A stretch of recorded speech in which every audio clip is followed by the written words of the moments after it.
बिस्मिल्लाहिर्रहमानिर्रहीम। अस्सलाम वालेकुम नाज़रीन, आप देख रहे हैं ग्लोबल अफेयर और मैं हूं मोहसिन नाना। नाज़रीन, गुज़श्ता रोज़ DGISPR चौधरी अहमद शरीफ की तरफ से एक इंटरव्यू दिया गया है। इस इंटरव्यू के अब बहुत ज़्यादा चर्चे हो रहे हैं। आप सब लोगों को मालूम होगा कि गुज़श्ता कई दिनों से भारत की तरफ से, चाहे वो भारतीय मीडिया हो, भारतीय तज्ज़ियाकार हों या भारत के वुज़रा हों, उन सब की ज़ुबान के ऊपर हमें सिर्फ यही लफ्ज़ सुनने को मिल रहा था कि ऑपरेशन सिंदूर अभी ख़त्म नहीं हुआ है, ऑपरेशन सिंदूर जारी है। भारत की ये सरकार की तरफ से नाज़रीन अपनी आवाम का जो प्रेशर था या अपनी आवाम को धोखे में रखने के लिए सिर्फ ये एक ढोंग रचाया जा रहा था कि ऑपरेशन सिंदूर अभी हमने ख़त्म नहीं किया है। तो मुसलसल नाज़रीन पाकिस्तान भी, पाक फ़ौज भी इसकी जो निगरानी है वो कर रही थी कि किसी भी सूरत या किसी भी लम्हे भारत की तरफ से पाकिस्तान के ऊपर दोबारा से हमला किया जा सकता है। और इसी सिलसिले में नाज़रीन 2 दिन पहले भारतीय तैयारों की पाकिस्तानी हदूद के बिल्कुल करीब परवाज़ें भी हमें देखने को मिली। और इसी सिलसिले में नाज़रीन पे गुज़श्ता रोज़ DGISPR की तरफ से भारत को 2 टूक अल्फाज में क्लियर एक पैगाम दे दिया गया है कि अगर अब भारत ने पाकिस्तान के ऊपर हमला करने की कोशिश की या दोबारा से ऑपरेशन सिंदूर 2 को जो है लॉन्च करने की कोशिश की, तो जिस तरह पाक फौज ने ऑपरेशन बुनियानुल मरसूस में भारत की तबाही मचाई थी, तो अब इस ऑपरेशन बुनियानुल मरसूस से भी ज़्यादा तबाही भारत की मचाई जाएगी। पाक फौज, पाकिस्तान बिल्कुल तैयार है और DGISPR की तरफ से वाज़ेह बता दिया गया कि अब पाक फौज कहाँ से, किन किन इलाकों से जो पहल है वो करेगी, किस तरह पाक फ़िज़ाइया जो है दिल्ली के अंदर घुस के दिल्ली के जो ऊपर स्ट्राइक करने की इस वक्त जो तैयारियां हैं ये किए हुए हैं। तमाम खबरें नाज़रीन आपके साथ इसी वीडियो में शेयर करूंगा। आपसे गुजारिश है वीडियो को एंड तक लास्ट में देखिएगा। अगर आप लोगों ने अभी तक हमारे इस यूट्यूब चैनल को सब्सक्राइब नहीं किया तो सब्सक्राइब लाजमी कर दें, साथ बने बेल आइकन को दबा दें ताकि हर नई आने वाली वीडियो आप तक आसानी से पहुँचते रहे। सबसे पहले सर, आप ये डिफेंस आउटपोस्ट की तरफ से एक रिपोर्ट पब्लिश की गई है जिसमें डिटेल से ये बताया गया है कि कैसे अब जो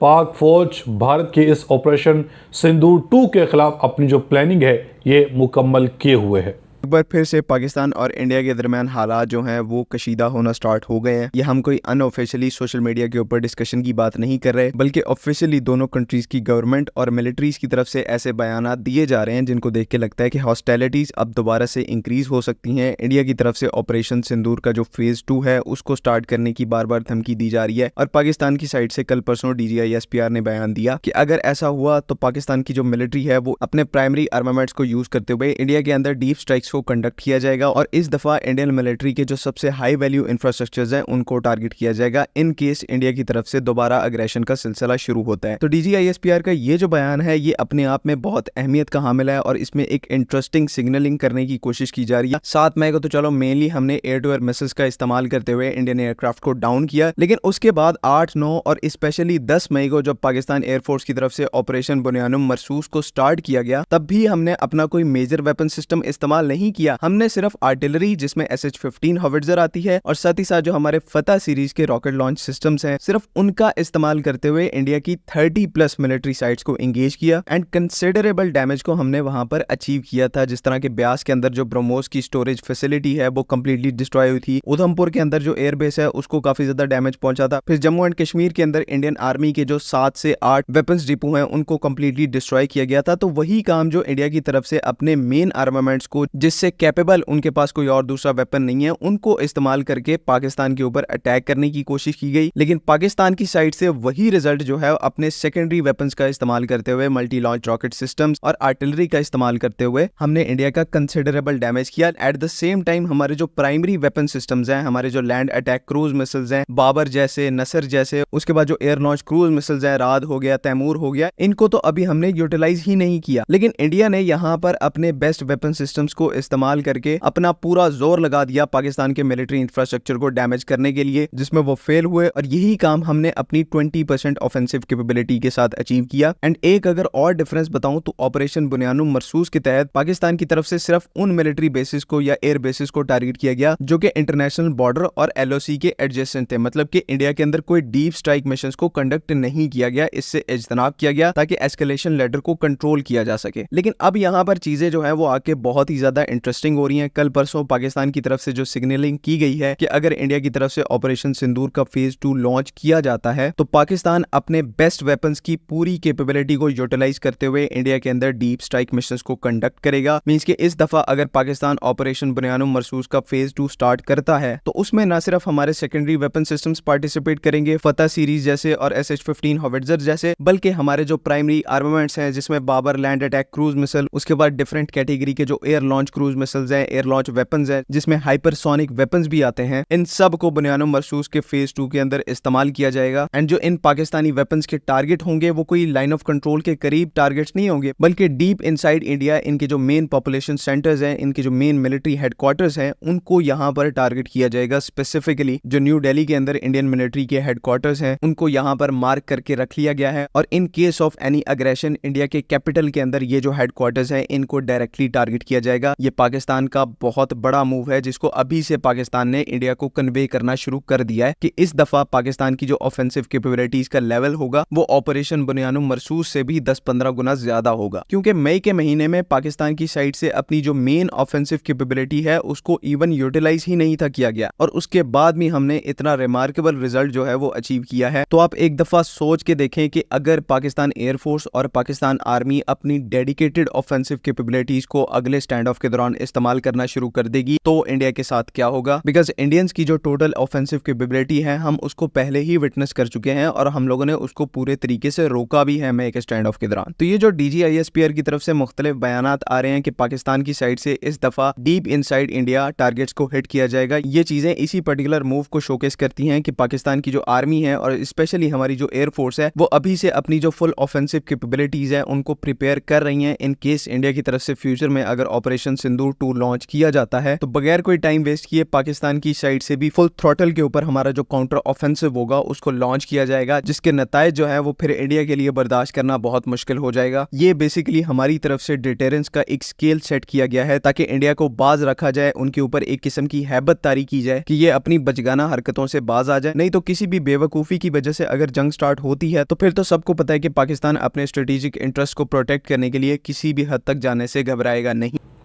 जी नाज़रीन, आपने ये डिफेंस आउटपोस्ट की रिपोर्ट देखी है। अब मैं आपको बताता हूं कि जो DGISPR की तरफ से भारत को क्लियर पैगाम दिया गया कि अब अगर भारत ने पाकिस्तान के ऊपर हमला करने की कोशिश की, या जिस तरह भारतीय तज्जाकारों की तरफ से कहा जा रहा है कि ऑपरेशन सिंदूर अभी ख़त्म नहीं हुआ है, ऑपरेशन सिंदूर जारी है, तो इसी सिलसिले में नाज़रीन DGISPR की तरफ से भारत को ये क्लियर पैगाम दिया गया है कि अब अगर भारत ने पाकिस्तान के ऊपर हमला दोबारा से करने की कोशिश की तो भारत के ऊपर जो मशरकी इलाकों से या मशरक से जो हमला पहल किया जाएगा।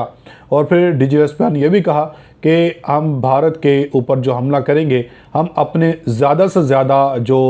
हमारे मिसाइल्स होंगे, जो जितने भी हमारे अच्छे कैपेसिटी के मिसाइल्स हैं उनको इस्तेमाल करते हुए दिल्ली के अंदर इनके जो मिलिट्री टारगेट्स हैं इनको अब लॉक कर लिया गया है, इनको अब मार्क कर दिया गया है, तो ये अब हमारे जो है निशाने पर होंगे। तो इसलिए भारत होश के ना खुलने, इस तरह की गलती अब दोबारा करने की कोशिश ना करे। अगर भारत ने ये किया तो फिर जो जवाब हमारी तरफ से होगा ये दुनिया देखेगी। अपनी फीडबैक का 1000 को हमारे सक्ष में लाजमी दीजिएगा। मिलेंगे अगली वीडियो में, तब तक के लिए अल्लाह हाफिज़।